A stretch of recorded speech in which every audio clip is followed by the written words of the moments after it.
What is going on, everybody? My name is Ciara Lawler. Welcome to another week of Movie Mondays. This is the Heroes for Hire podcast. We are back again talking all the week's movie news, entertainment news, and just generally having a bit of a chit-chat about everything to do with film. As always, I am joined by my partner in crime, Mr. Shaun Mead. Shaun, how is it going? I am great, Connor, because this is the week that I, as a Marvel fan, will finally be validated in the fact that I like one movie, and I've been saying it for years to you, that it's an important movie and it's going to play a role in the future. And this week, a certain trailer dropped which confirmed all of my theories I've ever had.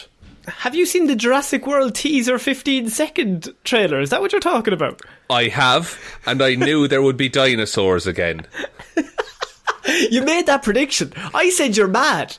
I said that's never going to happen again, Shaun. They won't go back to that well.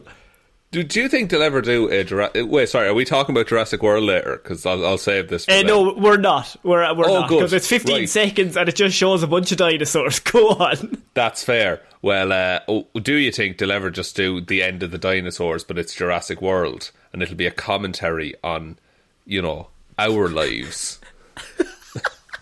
The Jurassic World ends with them, like, succumbing to global warming. Yeah, and the dinosaurs survive, and then, you know, and then the cycle repeats and repeats. And the only people that are alive are the dinosaurs and Greta. And Greta's riding around on a dinosaur. And La Familia. La Familia, of course. I must also stress as well, I'm riddled with hay fever today. Yes. So if I sound like a dose, it's because I am a dose. It was Shaun's birthday on Saturday, so Shaun, you are another year older, so I'm expecting more wisdom to come from you. Now, it was my birthday, and I got progressively dumber. And so now I'm expecting you to pick up on that, even though you're riddled with hay fever, that this week we have some trailers to talk about. It's a pretty big week for trailers. Yeah. And so we got a big Marvel one and a big DC one.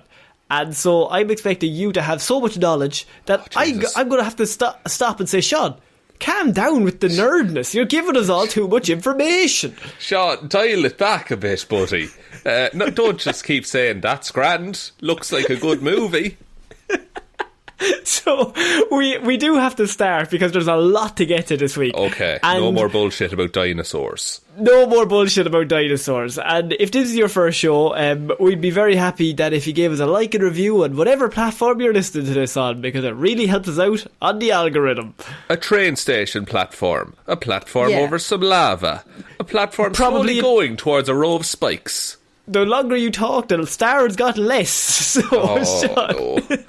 So we're starting this week. Platform shoes. So we're starting this week. I had a choice of two, and we normally start with a trailer and finish with a trailer. So I kind of just flipped a coin. This is not to say one trailer is better than the other or one is bigger than the other. But we're starting this week with Marvel's Shang Chi. That means it's worse than Suicide Squad. That's not what I meant. They're both movies I'm looking forward to, and it was in a really good. I never get to be in this position to be like, wow, I like both of those movies. Oh, yeah, because I will stress. Generally, if there's a shit trailer and a good trailer, we talk the shit trailer first. The one exception being that time Aladdin had the trailer and Will Smith was the genie. That was the main story that week. Well, it just had to be. It really had to be that week. So, Shang-Chi and the Legend of the Ten Rings. Now, we have gotten a teaser trailer a few months ago. I thought it was like 4 weeks ago. Like, we've gotten 2 Shang-Chi trailers really recently and nothing on Spider-Man, can I just say? Spider-Man is coming out in December. So we got an Eternals teaser. That's true. We've gotten a few teasers, so I'm 100% convinced with the Spider-Man trailer they're just going to release that like on a Sunday or just after we finish recording, because we all know Kevin Feige listens. He's tuning in to us. He's tuning in. Big fan, but he also doesn't want us to get a scoop ever. Kevin, give us a ring. But so Marvel's Shang-Chi trailer, as I mentioned a few months ago, it feels like only weeks ago, but they released a teaser trailer. It was very good. Yes. And now we have our first proper trailer. And the first thing I will say that hit me is that the VFX in this are immediately better, and that's obviously going to be present due to the fact that the movie's coming out. It's closer to the time of the release, so they've been working mad on it, I'm assuming, for the last few months. Yeah, they've just been because you need to get a trailer out quick, but you still have plenty of time to work on the movie. So this just looks like the teaser, but better, I guess. And we had our first glimpse of the 10 rings in use. Now, the 10... Shaun, I'm going to throw it to you as our Marvel expert. What are your thoughts on this? I think this is a way... It's a better visual way of using the 10 rings. Yeah. Because in the comics, they just kind of give you magic powers, and you can shoot fire or control dark energy. And you put them on your ring, on your fingers, I should say. On your fingers, because you have 10 fingers, by and large. Yeah. Do you know, on average, everyone, like if you work it out as an average, everyone has less than 10 fingers. Sorry, how? That's how averages work. Because if even one person has no fingers, that brings that average right down. For fuck's I think sake. the movie looks really interesting. It seems because the 10 rings, we see them being used. They kind of extend out beyond the wearer and give a general, I would say, just extension to your magic. They probably have all the usual powers of like kinetic shock, can absorb energy, maybe shoot energy. I think it's simplified to that in the MCU. And I think it had to be done, because if it's another case of you put it on your hand, I think you repeat the gauntlet. And I think that they're trying to get away from anything to do with, he's got to get that on his hands and he's more powerful, because Thanos had all that sorted out. They've already done it. So it's a very unique visual way to show basically the same thing, but make it seem new. Yes, and like a lot of the effects as well, they seem very similar to either the Power Stone, it's purple energy that the Mandarin is using. So it seems either like Power Stone. I think they might be vibranium. Okay. You know, that whole thing about vibranium can absorb the impact and then send it out later on. I think it's a lot of that kind of thing going on. In terms of the actual like storyline of this movie, it's like a Mortal Kombat scenario. It seems like the Mandarin needs a successor, and a bunch of people are fighting to get control of the 10 rings. Yeah, and we see in this trailer that he sends out a bunch of his goons to get his son back. And there's a really cool bit at the start that his mother is talking to him, and she basically says, like, you are me, but you're also your father. And your father is obviously the Mandarin, and he's not great. He's not a great guy. But and so she's basically saying to him, you're both of us, so you can do with that what you want. And he goes off and he tries to become his own man, and then his father's trying to drag him back into that world, and he has no intention to be involved in. Yeah, and he even says himself, it's like he thought, if I change my name and I just keep my head down and just have a regular life. But the Mandarin seems to have always been keeping tabs on Shang Chi. Yeah. And we see that he does turn back up, and so, Shaun, there is a scene at the end of this trailer that I know you are dying to talk about, and I'm trying to dance around it by asking you other questions. And that's fair enough. What I will say, not related to that climactic scene, we see a big dragon in this trailer. And I think there's an underwater dragon, yes. I think it's Fing Fang Foom. I have Fing Fang Foom question mark written here. So for anyone who doesn't know, who is Fing Fang Foom, Shaun? Fing Fang Foom is an alien who, when they arrived on Earth, took the form of a traditional Chinese dragon. He comes from a race of peaceful dragon aliens, and he went rogue with some friends and thought, we can just conquer some worlds. So they all landed on Earth. They said, okay, we're going to go conquer the world, but if we fail, we need one dragon left over. So they made Fing Fang Foom sleep for like 8,000 years. And the other dragons then just kind of shape-shifted into humans and forgot they were dragons and all this shit. But what's interesting is that in the comics, when the Mandarin finds the 10 rings, he finds it in a wrecked alien spaceship, and he uses Fin Fang Foom to intimidate the Chinese government, being like, I have this dragon behind me. And then the other dragons show up as well behind the Mandarin.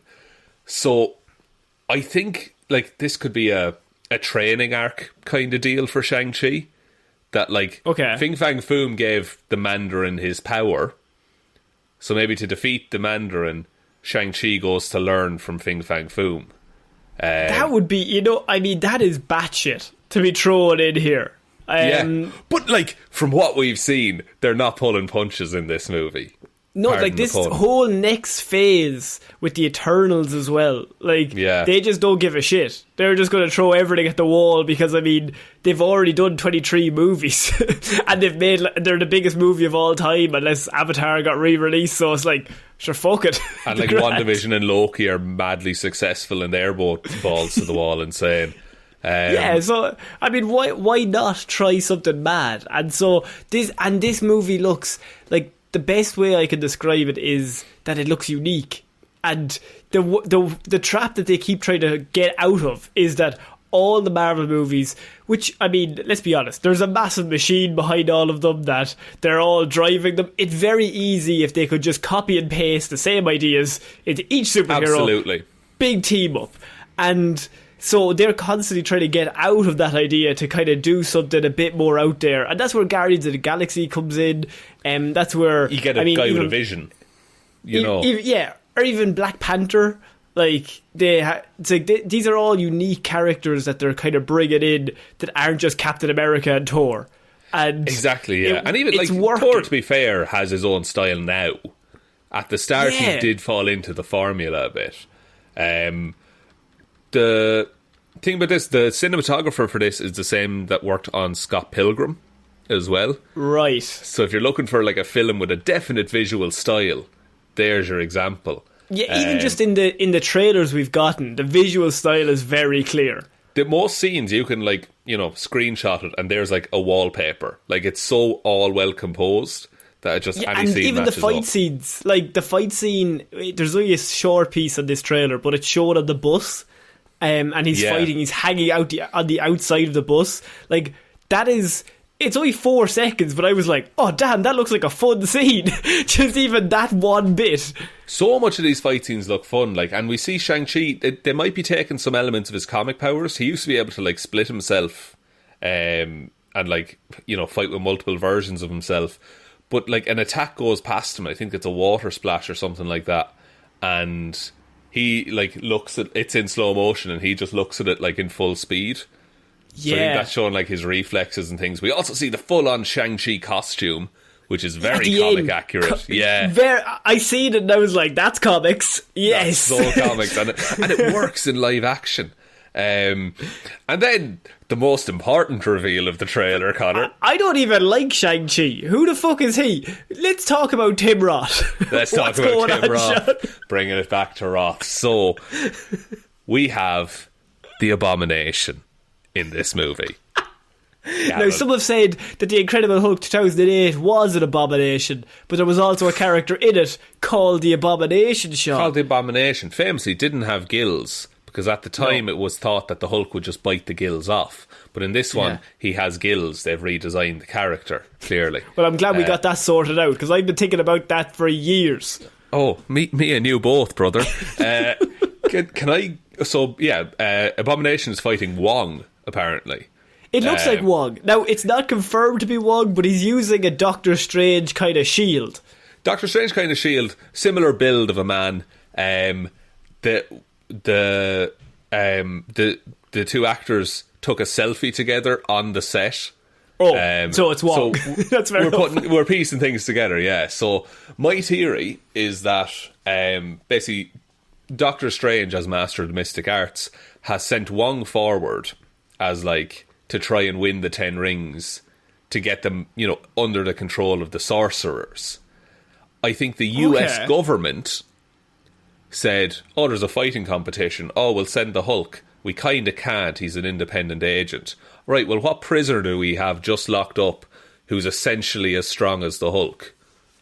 Okay. I had a different theory. Now, Right, okay. I think that could be a good theory. My theory was, what if this movie takes place during the blip, and Wong is kind of lost, and he doesn't really know what he's doing, so he just kind of goes off to this fighting tournament because everybody's gone, and so there's nothing to do. That's a very interesting point, because Wong did survive the blip, didn't he? Yeah, I'm pretty sure he's still alive, yeah. So that would be an interesting way of doing things, actually. I mean, I think yours is probably more fun, but I like the idea of we don't know when this takes place. Like, it could take place during the blip. It's not stated, but there are big cities in it, and he's fighting on the skyscrapers. The idea I got was cities fell apart during those years.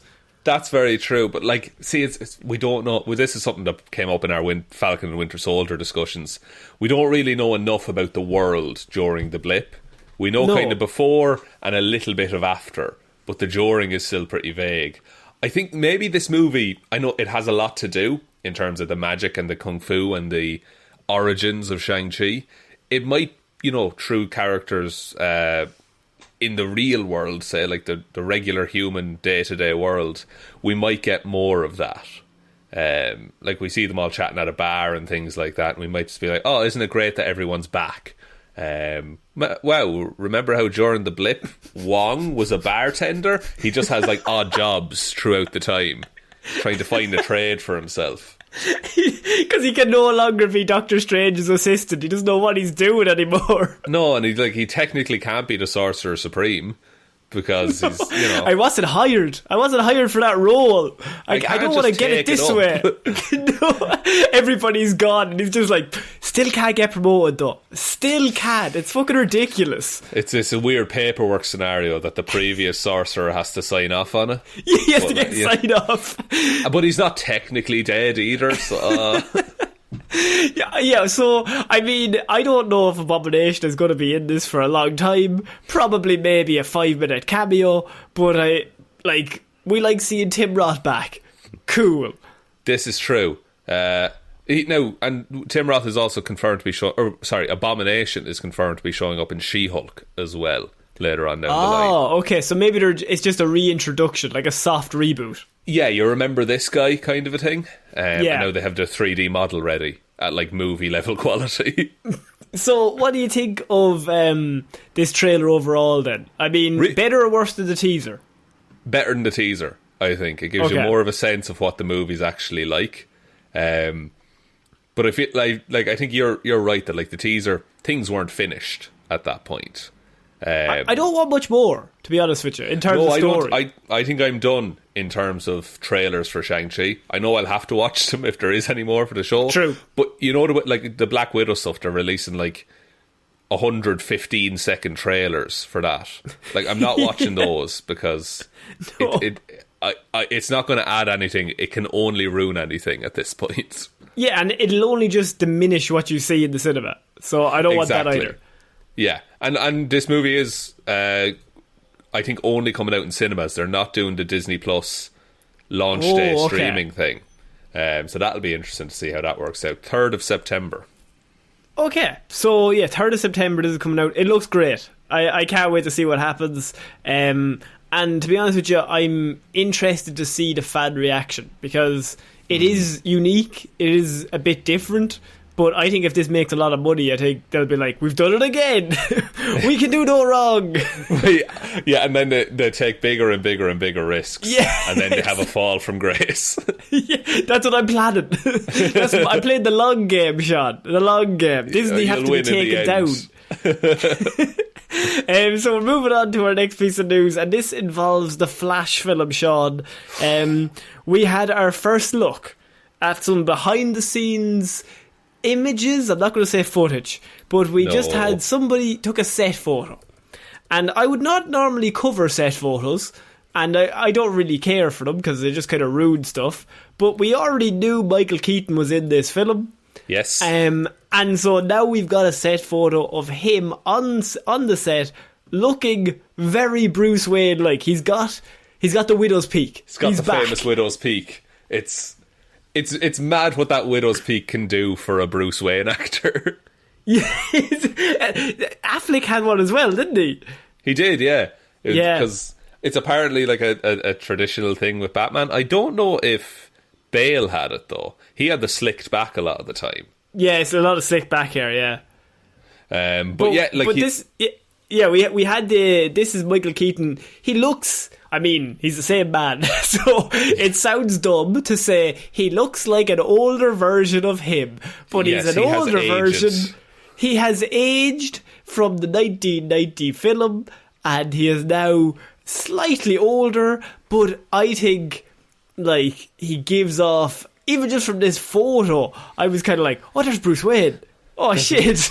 Yeah, it's really weird. Like, he just slips right back into it. There was photos released of Bruce Wayne's car as well, which is like oh, yes, I've seen that. Yeah, it's so slick. Not the Batmobile, but Bruce Wayne's car. And it's like, yeah, that's exactly the car he drives. It's like a custom Mercedes type deal.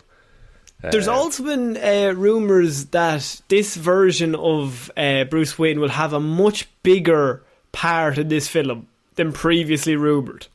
And that's interesting. By that they mean maybe as some sort of teacher, some sort of someone who's talking to the new Flash and leading him through things. Now, that could be just a rumour, but it's going around that it's not just going to be a one and done. He's not going to be there for 2 minutes. He could be there for an extended period of time within the film. Yeah, and that's interesting, because if it is like carrying on from, like, if Flash is running into the Burton-verse, basically, do you think he'll be dragged across into the DCEU? I mean, I think it's a good shout. If you're going to bring Keaton in, have him as a Batman Beyond Bruce Wayne. And I mean, it's easy. It's the easiest casting of all time. You just get Michael Keaton, who's an amazing actor, bring him in and just be like, watch a few seasons of Batman Beyond, just play that Bruce Wayne. And instead of you don't have a Batman, you just have a young Flash who's learning on the job, and you're like teaching him the ropes, even for a few scenes. I think that would be really cool and interesting. And you also have Ben Affleck in this as well. Like, he's going to be in it. And the director, I remember, Andy Muschietti, he said that Affleck was going to be like a part of the emotional impact of the movie. So are they all part of the emotional impact? Are they all involved? Maybe. Like, it's the like, see, like, it can be like a mentor for, Flash, for Barry Allen. Could also be like Bruce Wayne, like, Ben Affleck as Bruce Wayne, saying, oh no, I can grow older. Like, I don't have to die on the job, essentially. Because I'd love if Keaton's Batman had given it up. He had finished with it. Yes. And like, there's this whole other way you can help Bruce. Like, heal him that way, basically. And that's a really interesting way to look at. Now, also, Sasha Calle is in this as Supergirl as well. So she is also in this film, which is pretty great. But I like that idea that the Flash is the one to bring Affleck and show him that, like, as you said, you don't have to die on this job. Like, you can grow older. There is an episode of Justice League Unlimited, I think, where old Batman Beyond Batman, and Prime Batman meet each other. And it's like, it's Kevin Conroy playing both roles, but he's talking to himself. And unreal. It's really cool because, like, you have Prime Batman, and I think they're interrogating somebody, one of the Jokers from the future Joker gang, and the old Batman just looks at young Batman is like interrogating him, and old Batman is like, I can't believe I was once that naive. Here, and he gives him his walking stick, and he's like, let me interrogate him. And there's just like a scene of like, oh shit, old Batman's a fucking badass. Oh, he had 60 years of practice at this. Yeah, but yeah, I think that's a good way of writing Affleck out. That he just accepts that he can just leave. And then you have Keaton in the universe, and they find a young Terence McGinnis, shall we say. Some man called Terence. And just bring him up. See, I don't think that they will bring in Terence. All in one movie, Connor. You know what, actually? They fucking would. But they definitely shouldn't, because, I mean, if you bring in Terry McGinnis, who plays Batman in the future, then doesn't that ruin Pattinson? I mean, Then you have a young Batman and a young Batman Beyond in the same. Technically, I totally get what you're saying. Now, counterpoint. Wouldn't it be cool? Wouldn't it be class? Like Joker didn't impact Jared Leto's Joker at all. Yeah. Well, we all hated Jared before the Joker came out, though. It's true. He seems difficult to work with. It does. But I don't know. I think they might try and at least hint towards a Batman Beyond kind of deal. Like it'll be Keaton and Flash talking, and Flash will be like, "Oh, what's the world gonna do without a Batman?" And Michael Keaton is just going to be like, "Oh, they'll get one." Then the camera pans out and there's a red and black suit somewhere. Ooh, yeah, make it that obvious. I want the audience to be smacked in the fucking face. Should we look in Gotham or should we look beyond? You should use your real name, Batman Beyond. Oh my God, bring in Joseph Gordon-Levitt. You should use your real name, Mr. Beyond. Have you ever thought about being Batman? That's so weird. Also, that Batman isn't just called Batman Beyond, but it's just the name of the show. No, he's just Batman. Like. He's just Batman. So we're going to move on. Yeah, so Michael Keaton looking very slick on the set of The Flash. I can't wait to see it. Even though we have our reservations about this version of The Flash, Ezra Miller, all that stuff, but it could be cool if it's Flashpoint. Yeah, there was rumours as well that Grant Gustin from the TV series might be could make a small movie. Yeah, because they did the vice versa that Ezra Miller was in the Flash TV show. Yeah, during a crisis thing or something like that. Yeah. Okay, so we're going to move on to our next piece of news, Shaun. This is about the next Transformers film. So we have confirmation of what the name of this movie is going to be, and I'm excited because we had Age of Extinction. We had, what was the other one? Dark Side of the Moon. Pink Floyd, yes, correct. And so this one, our next Transformers film that we're all very much looking forward to, is going to be called Transformers Rise of the Beasts, Shaun. My God. It's Rise of the Beasts. Just when you thought they've done dragons, they've done dinosaurs. Yeah. Now we're going to get Beast Transformers. Which was a TV show in the past, wasn't it? Yeah, it was a TV show back in like the 90s, I think. With really ropey like PlayStation CGI graphics. Yeah, absolutely. And there's the Maximals and the Predacons, which are the animal Transformers. Oh, so you had Optimus Primal. Oh my God. You sat back and rubbed your eyes like a man that not only are you suffering from hay fever, but oh no, that's a terrible idea. This is an absolute. Let's sell some Happy Meal toys. So they're called the Maximals. Yeah, and you have the Predacons and the Terrorcons. Those both sound evil. Yeah, Predacons doesn't give off a good vibe. I'm assuming the Terrorcons are the bad guys. Yeah, but like a Predacon, it sounds evil. I don't know how else to explain it. The logo looks evil.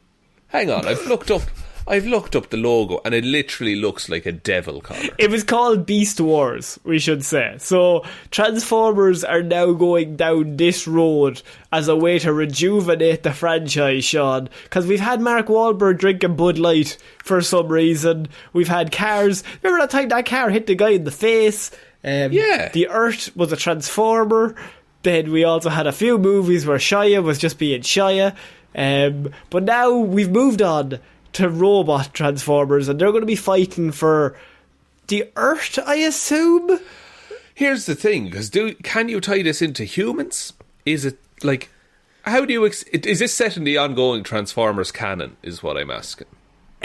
From everything I'm reading, it should be. It's going to be set in 1994, so it's going to be continuing the timeline from Bumblebee. Okay. Which was set in the 80s. Now, Bumblebee was seen as a very good film. So, this is technically another prequel to all of the 2008 Transformers and beyond.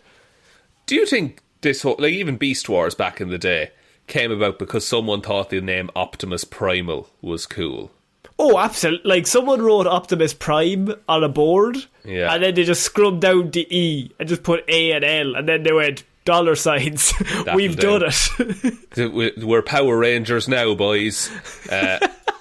And I just have a list here of some of the Predacons. Okay, do you want to guess the animal? Yeah, let's do that. So, okay. Cheetor. It's starting too easy. A Cheeto. Correct. Air Razor. Aero. It's a peregrine falcon. Fuck's sake. Megatron. Is that not just Megatron? No, it's a T-Rex. For fuck's sake. Damn. Okay. You'll like this. Waspinator. Who is he? I mean, I'm going to go Wasp.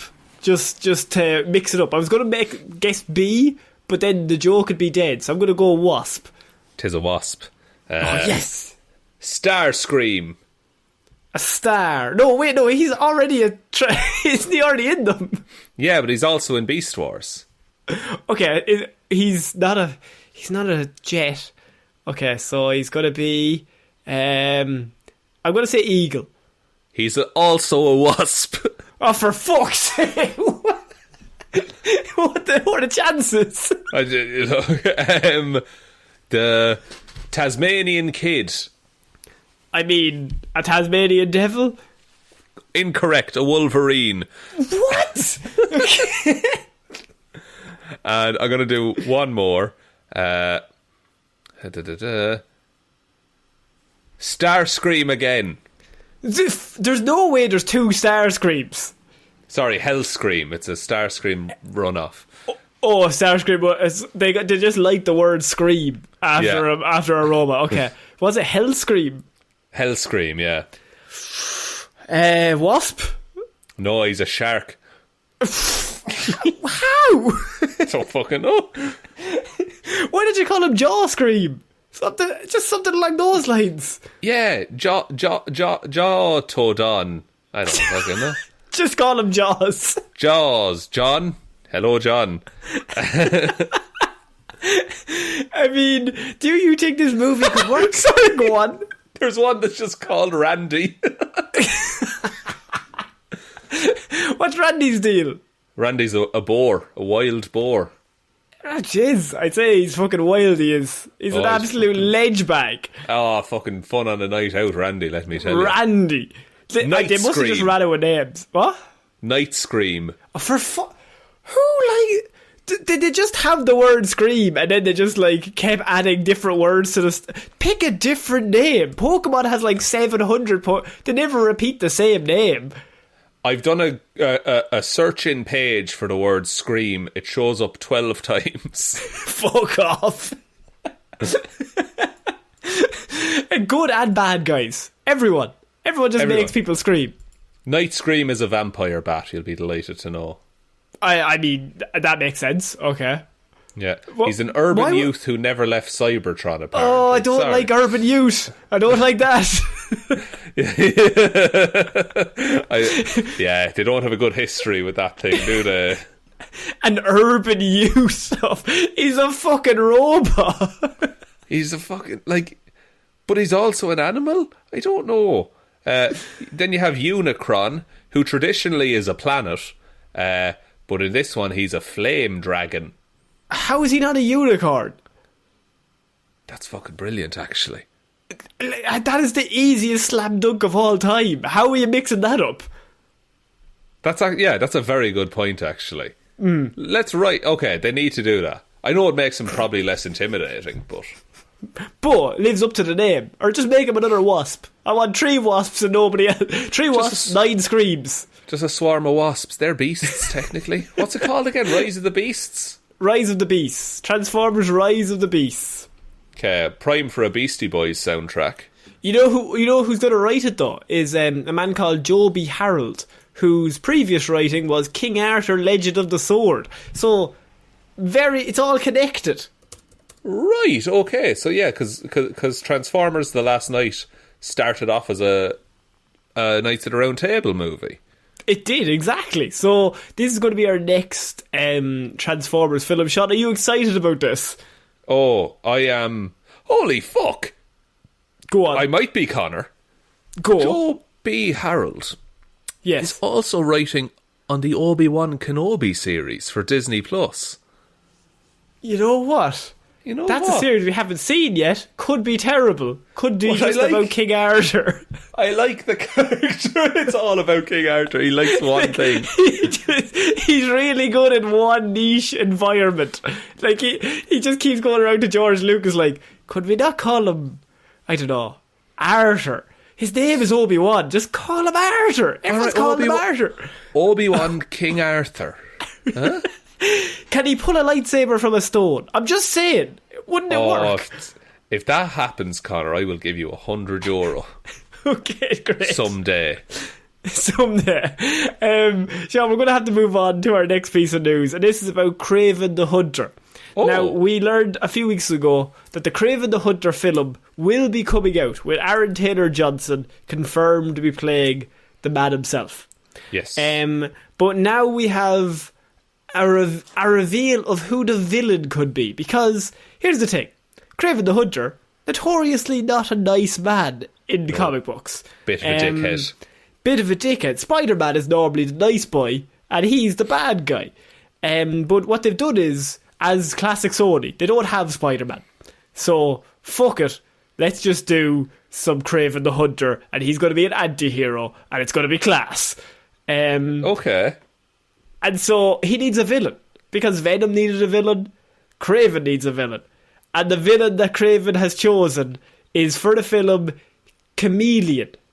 Now, Shaun, the Marvel villain Chameleon is someone that I probably don't really know a lot about, but that is who his arch nemesis is reported to be in this film.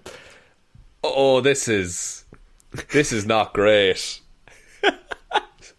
So, Chameleon is Kraven's half-brother. Oh, we've got a Wolverine situation going. Yes! Like, it's very similar to the Wolverine situation. Bring in Liev Schreiber. Get him to play him. He's like... So, Sergei's dad was like Russian nobility kind of thing. Sorry, I say Sergei. Kraven. I'm on a first name basis. You're doing well. His name is Sergei Kravenov. Yeah. So, his dad was Russian nobility, had an affair. The child of that affair is Chameleon. Who is everyone just like kicks the shit out of him. They hate him. He's just abused from the moment he's born. His dad hates him, and so Chameleon. And this is how he started out. He learned to pretend to be someone else, and so that people would like him a bit more, because he could everyone hated him when he was. His name is Dmitry Smerdyakov. And everyone hated him when he was him, but if he pretends to be someone else, people will like him. So he became a master of disguise. He had no powers at the start. That's really, really sad, by the way, as an origin story. Oh, it's horrifying. It was so bad. Kraven used to kick the shit out of him. But Kraven, also, our hero. But Kraven would also slightly tolerate him sometimes. And so in his head, what Dimitri did is like, oh, Kraven's my best friend. I would do anything for Kraven. It's a really fucked scenario. Also, what's weird is that Dmitry Smerdyakov has shown up in the MCU. Has he? Yeah. Do you know the bus driver in Far From Home? The bus driver in the bit when Peter nearly blows everybody up. So it's like the Russian dude. Nick Fury interrupts the vacation and says, "This is Dimitri. He'll be looking after you from now on." Oh, that's him. That's him. That's that dude. That's confirmed that he is. That is his name. But that movie's all about disguises and becoming other people, because Nick Fury isn't even Nick Fury in that scene, and Mysterio is in that film. So that's all about identity and trying to not be who you are, and maybe that would go along with the team. Maybe that's why they threw him in there. But That means he's already in the MCU. Yeah, so it could be a cool little link if they get that same actor in. He's also been part of the Sinister Six at one point. He set up his own Sinister Six. I got this up earlier, right? He got... Where's my fucking tab gone? Hang on. Because his list of the Sinister Six is pathetic. Chameleon, 5 times. And Craven. I tried to search for Sinister Six in the page. I accidentally searched for the word pathetic because I had just said that. His team of the Sinister Six is... Where's it gone? Because here's the thing. There's been a bunch of incarnations of that team. There's even been a Sinister 12. Yes, there has been. You'd think it'd be twice as good. It definitely... There's 12 against 1 Spider-Man at that stage, and still Peter Parker wins. So really the question has to come back to, what kind of team are we forming here, lads? The 12 of us can't take the kid down. 12 of us can't take down a 17-year-old. I can't find this list that I had, but what I will say, 8-Ball is the first person he picks. Fuck off. 8-Ball? The man who's good at pool. Man who's very good at pool, Connor, I'll have you know. He's the best one at pool. Do you think he works as a villain for a Kraven the Hunter film, or are we going to get a weird amalgamation of Wolverine origins and Jamie Foxx as Electro in The Amazing Spider-Man 2? I think it is going to be slightly like that, because I think because in this one movie you're going to have to set up that like Chameleon was hard done by, he did his best to survive and then he went evil, and you're going to have to set Kraven up as the one who did hard by him, like was bullying him, and then is an anti-hero because he takes him down in the end. Unless they probably won't go down the road of him being mean to him. He'll be like, come on guys, let's kick him less. Let's kick him 10 times instead. Maybe, but like then it's not Kraven really, because Kraven only cares about himself. Yeah, but this Kraven is an anti-hero. Maybe he's going to learn to love other people, Shaun. He's going to be a hero, and then Spider-Man's going to turn up and he's going to be real nice. I don't think that's how it's going to work. I'll be honest. It's a very weird shout. Also, but who do you cast, though? I mean, or not even who do you cast, but what villain do you choose if not his half-brother? I think that's the only way you can go. And I totally get that, and that is like the logical and the easiest choice. But like, surely you would just pick, I don't know, because Rhino. Like, I would not pick like a villain. Like, oh, okay. Because Kraven's whole thing is he likes the hunt, and he doesn't respect poachers or like the billionaires who pay someone to let them shoot a giraffe. Like, that's Kraven's whole thing. So if you want to make him an anti-hero, surely you turn him into a fucking animal rights activist who goes a bit far, but you understand his thinking. Like, that's the reason Kraven stopped hunting animals is because it stopped being fair, because he got too good. Yeah, so I mean, he then resorts to hunting humans, but superheroes. But that's what. Yeah, but see, that's why he picked Spider-Man, and he can't get him. So that's where his interesting bit comes from. But if you're going to do him as a hero without Spider-Man, then you have an issue where you just have this supremely talented hunter with nothing to hunt. Like, the alternative is that you have him hunt Venom. I don't think they'll throw Venom into this. Definitely not this, because they're building up Venom as an anti-hero as well, along with Morbius. So I don't think they want to throw any of them in each other's films as a villain. Unless you have them as like their villain now and then they become friends later on, and then you have the tension in the Sinister Six movie that they do. You know, like, I don't think they're going to do a Sinister Six movie with Venom. I don't think Venom's going to be part of a Sinister Six, just due to the fact that they don't want to turn him. Because he's their biggest draw. Because it's the only movie that's come out. Or it could be a case of he'll be part of them and he's like, guys, I don't know about this. I don't think we should fight Peter Parker. And then Peter Parker shows up and Venom and Spider-Man will work together. Here's what you have, right? You have... okay, so we'll put a pin in dealing with Craven for the minute. What I want first of all is that a Sinister Six to be formed. Venom is a member. Venom decides to leave. Okay. And the other 5 aren't happy about this. Meanwhile, and so yeah, and here's how it works. Devastated. So Craven. Craven in his own movie hunts Venom. They don't get along. Then when Venom leaves the Sinister Six later on, the other 5 go to Craven. And they say, look, you don't like this guy, come on in. I suppose, I just think the idea of a Craven villain is so hard to cast. And I think it could just be Chameleon, but he's working as a guy who poaches animals. I'm sure it'd be like that simple. That it'd be like the villain in Ant-Man. Or like Mark Strong in Shazam. It'll just be a villain who's powerful and he just wants ultimate power, and now we've got Craven and he's going to stop him. It's a villain who poses a threat to the protagonist of the movie. Yes, for 10 minutes, maybe 15.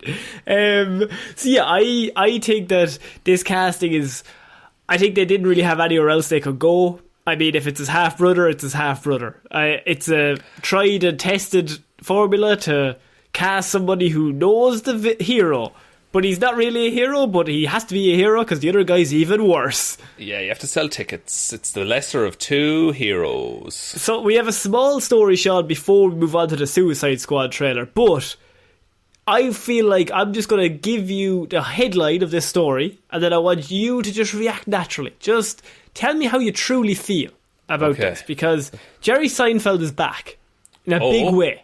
No. Big way, Shaun. He's done the B movie.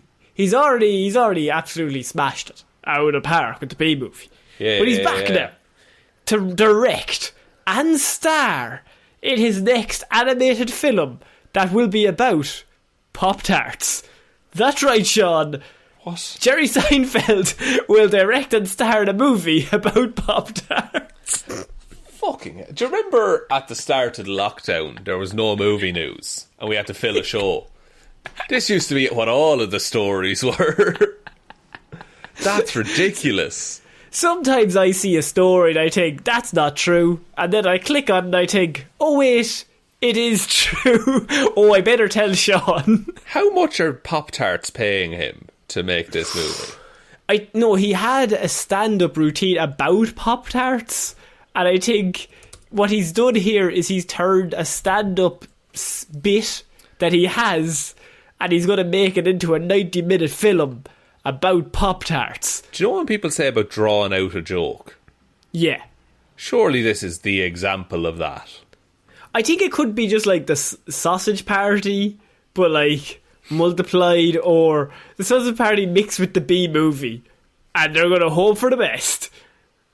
Yeah, but like, is it family friendly or like? I think he'll go family friendly just for the sole reason that the B movie did quite well. I mean, I don't even know if it was a success, but I think people looking back on it now laugh at it, and they're like, "Oh yeah, that's the B movie." Yeah, but I also think that like this won't have, that doesn't equate to the success that they think it does. Like, just because something is popular on the internet does not mean people will go see it. You know? I mean, it's inspired by a joke Seinfeld told during his stand-up comedy sets about the significance of the snacks creation had on the world. Right. It's also going to be called Unfrosted. What the fuck, lads? So, okay, hang on. So is this like it revolutionised snack technology kind of a thing, and like they're playing it straight? So Seinfeld recalls his childhood years when his world was forever altered thanks to the breakfast item. He then poses the question, how did they know that there would be a need for a frosted fruit-filled heated rectangle in the same shape as the box it comes in, and with the same nutrition as the box it comes in? So that's the gag. It's about that's it. Pop Tarts, And he poses that very deep question. And so now we're going to get a massive 2-hour film that Hollywood's going to back, because Jerry's got unlimited funds, Shaun. He can do whatever the fuck he wants. Do you think there'll be, much in the same way that there was a Joker backlash around mental health issues, do you think there'll be a story about obesity in children and how this Pop-Tart I'm assuming that's going to be the driving force of the promotion. I can only assume that that's their marketing strategy. They're going to knuckle down hard on that for the marketing, and they're going to hope that's going to bring people in just so you can pick a side. How thrilled do you think Pop-Tarts are about this? Because they're getting a lot of press recently for Jerry Seinfeld making a movie about them, but he's also saying that they're no nutritional value and absolutely bad for you. Are the Pop-Tarts characters? Is it just going to be a face on a Pop-Tart? I hope it's like a really grim story about some lad who loses everything, like his wife, his kids, his house, and he's just in like this outbuilding, just trying to fucking perfect the Pop-Tart. Right. You know, which I would look, and I will argue about Pop-Tarts. They don't need to be toasted; they're fine as they are. I mean, Pop-Tarts are absolutely one of the worst, but also they're a grand snack. If you're looking for something that's bad for you, but jeez, it'll take 2 minutes. If you wanted instant, eat some fucking crackers and jam. You'd be grand. Crackers and jam. I think that's a proper like Irish mother thing. Like, man, there's nothing in the house. Eat some crackers and jam now. You'll be alright. Or what you do, you get a cracker or a digestive biscuit. Which you would think fine on its own. No. Yeah. You spread a bit of butter on top of that. I was going to say, number one rule with biscuits is they probably say don't put butter on them because they're already full of butter to make the biscuit. But no, they're easy to digest, but you need to, trick that process by adding some butter. Then occasionally sandwich a second biscuit on top. Oh, so bold call. Some kind of bakery-based butter sandwich. And when are they taking one of your feet? Is that going to be next week or the week after? Well, I have to get a new one first and then they'll get rid of it. They said stop eating butter. I said no. I said no through mouthfuls of butter. So, Shaun, that's a terrible idea, by the way. Jerry, don't do that. Just stop. Please don't. Just leave it. Just retire. Like, you've got loads of money. Just leave it. It's fine. Just leave it. So, Shaun, we're finishing off this week with the second trailer that we were meant to talk about, and much bigger than the Shang Chi trailer. Fucking hell, that was so bad. I can't wait to talk about this trailer from DC. I liked it. Yeah, I actually did do. But we had The Suicide Squad final trailer released this week, and it's from James Gunn, as we all know, who wrote and directed this film. It's got a whole bunch of actors that we love. It's got Amanda Waller coming back, Margot Robbie's coming back, John Cena, Idris Elba in this, Sylvester Stallone says Bird. Shaun, what did you think of this trailer? This is a very good trailer. Again, I think it's better than the teaser trailer. I think it gives a more realistic view of what the tone of the movie is like, which is what is Idris Elba's character's name again? Bloodsport. So it seems like he's probably one of the main storylines in that. It's revealed in the trailer basically that Amanda Waller threatens his child to get him to comply. In comic books, Bloodsport has shot Superman with a kryptonite bullet. And so the idea is that Bloodsport is like a very powerful character, and so she wants him on the team to lead the team, and he's like, no, I'm not joining. And then she fucks around with his child to make sure, because I think his daughter's in prison, and so she makes it that she gets extra years put onto her sentence. And so he's like, now you're fucking with my family. And she's like, well, just join the team. And in that one scene, like, you have Idris Elba and Viola Davis. And I was just like sitting there going, these are two of the best actors in the whole world. And they're both in this DC movie. Yeah, and they're just in a scene together. Like, anytime Viola Davis is in a scene, you're just like, oh, well, she's amazing. But the rest of the cast is all so good as well. And what actually stood out to me was, I do have a minor gripe. And it's something very small that just is so dumb, but to me, pick one ass or shit joke. Yeah, fair. It was wearing a bit thin. It's such a small point, but I watched a trailer just being like, they had the bit with Harley Quinn's like, oh, I had to go number 2. I'm like, okay. And then they had the much better joke where John Cena is like, he's Starfish, talking. That's code. Yeah, isn't that code? Is that code for something? Is there something in that? And it's delivered in a very funny way where Viola Davis is like, no, there isn't anything in that. And then he crosses something out with his notepad. Much better joke. I would choose the Cena one and just pick one. But they wanted to do both of them. And I just think it just kind of, I don't know. To me, I'm assuming this movie's going to be very, very funny. And so there has to be a better joke than that somewhere along the line. Yeah, a better joke to show in the trailers. Also, I can't stress, the team we see at the start walking out in front of the flag, we don't see them again for the rest of the trailer. They're all dead. Every single one immediately. Of them. Yeah, I don't know if we can fully comprehend how many people will die in this film, but by the end of it, there's a scene at the end of this trailer that it has Idris, I think, Margot's in it, Ratcatcher's in it, and I think that's it. It might just be those. Oh, and Joel Kinnaman, Rick Flag. Rick Flag is also I think there. it's just the 4 of them, and they're covered in dirt and blood, and they're in the middle of the city. It could get to the point where there's 20 people at the start, and only 4 of them are left because they've all just been killed. How do you feel about Weasel being a child murderer?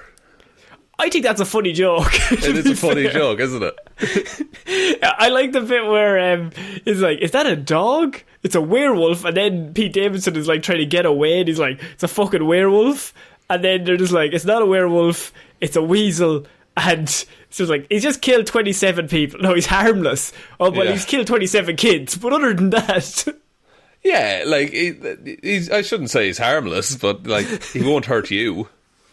Yeah, it's a freak, but I think all of them are going to die. Maybe Peacemaker survives, because James Gunn has gone straight from this to the Peacemaker series with John Cena. Yes. And that could either be a prequel. We don't know if it's a prequel or a sequel at this current time. So Peacemaker could die, or he could keep surviving, because I think they want to keep Cena involved, because he's really good in this role, even in the short pieces that we've seen. Yeah, and he's a good, he is a draw for, he brings an audience with him, built in. So if you can put him in any other films in the future. I feel like it's going to be dark, this film. It's rated R for a reason, and I think they're going to go all out. Yeah, I think there is going to be some, grim and gritty scenes in this, but not the weird PG-13 grim and gritty that fucking Batman vs Superman is. Yeah, I think a lot of the scenes will be lighter, say, than the first Suicide Squad. So Suicide Squad takes place at night time, and you can't see anything. I think it's going to be in the daytime, which is a big call if you're going to be doing that CGI massive star. Oh, fair I can't play. wait for Starro. Star and the Conqueror is going to be in this, but they did it in the daytime. But I think it's just going to be a lot darker in tone. That there's a bit here with Polka Dot Man, and he's like, I'm a hero, and the first thing I thought of was, oh, you're dead. Oh yeah. He's going to say that, and then a star is going to leap onto his face, and then he's going to be dead. I think that's it. Part of me thinks, because Polka Dot Man wants to die, we saw that in the first trailer. Yeah. So I think he might be one to survive, just because that would make him more miserable. Or he then becomes a hero, and he's like, I'm a hero, I want to live, and that's when he dies. That's when he dies, yeah. That's pretty good. Also, they bold of DC that when they say James Gunn's name, they mention the director of Guardians of the Galaxy. Yeah, they mentioned it they absolutely, it wasn't just, director of some of your favourite films. It was, he directed for Marvel. It's Guardians of the Galaxy. Yeah, you remember that movie that was really good and you all liked? We got him. We got him, boys. I like that the original Suicide Squad idea, they must have been looking at Guardians, and they're like, I want to get that vibe. and we're just going to do a film that has that vibe of a bunch of misfits, and we're going to make a load of money, and we've got Harley Quinn in, and it's going to be so good. And it didn't work, but now they've just gone directly to the source. It's not even like trying to pick somebody else. They're like, well, we'll just get the guy who did that if we can't copy him. Yeah, and that's a good way to do it. Like, get the creative people if you want to make a similar project.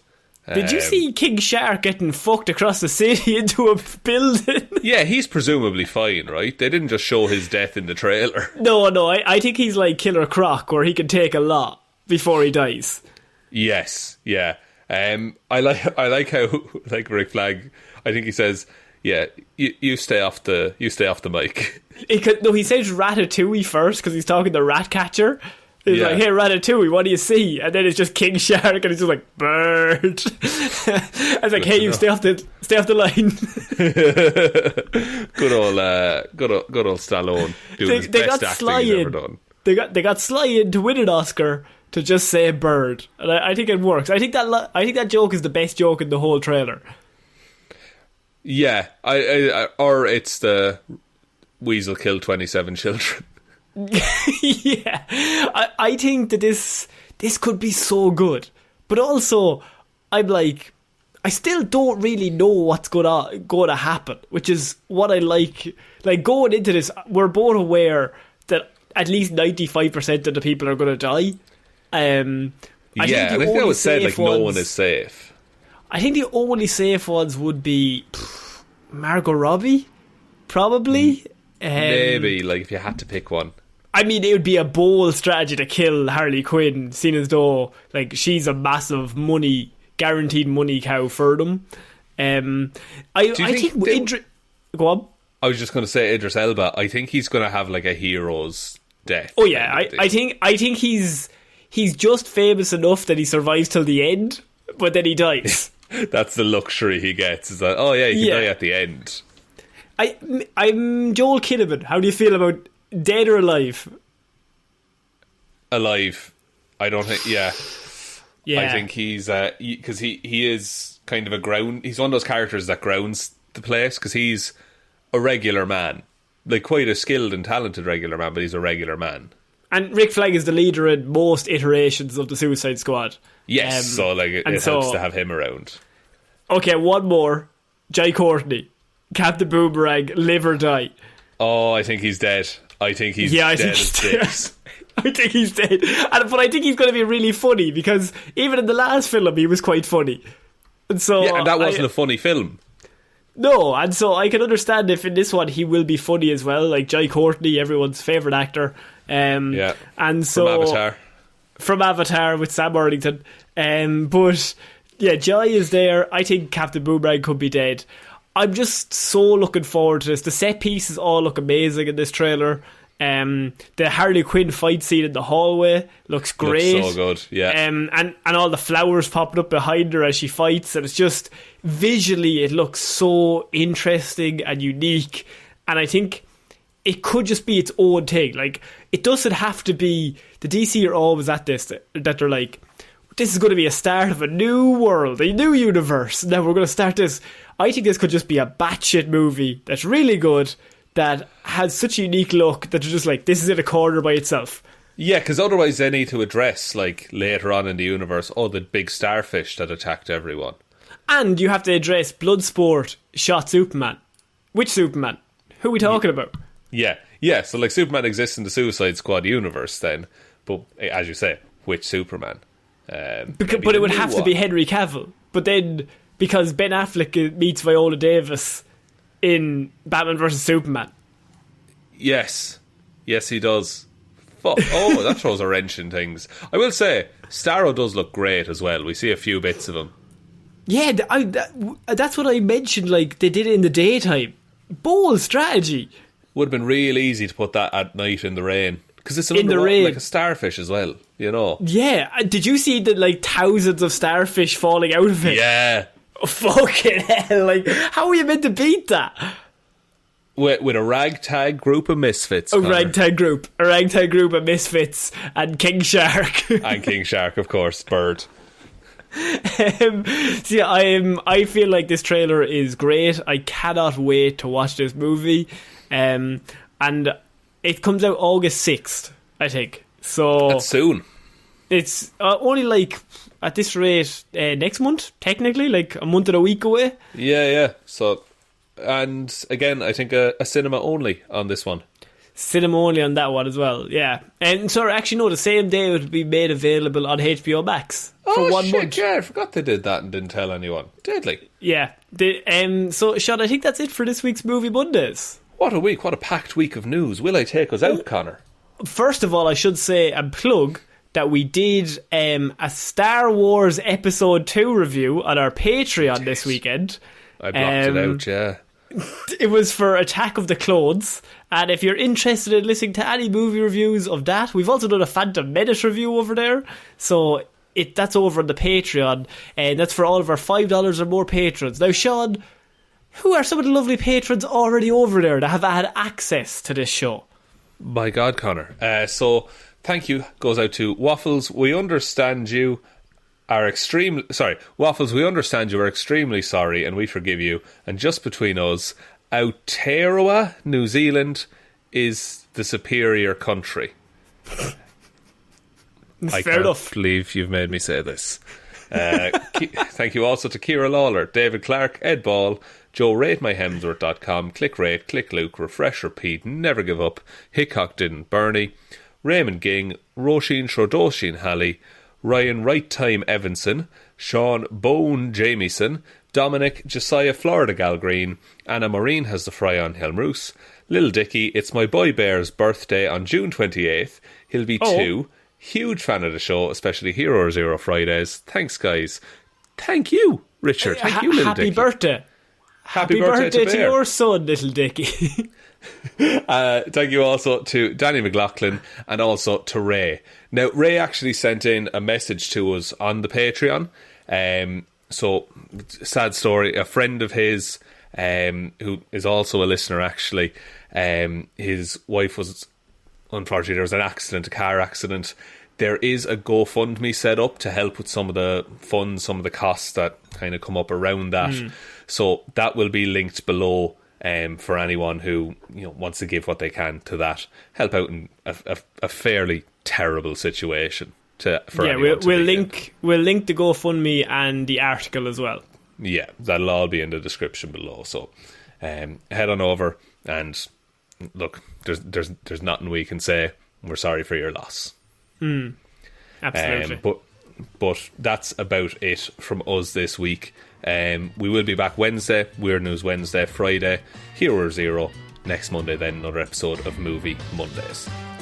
That's about it, Connor? I think so. So I have been Connor Lawler. I have been Shaun Meehan. And we'll see you next week, guys. Bye. Bye.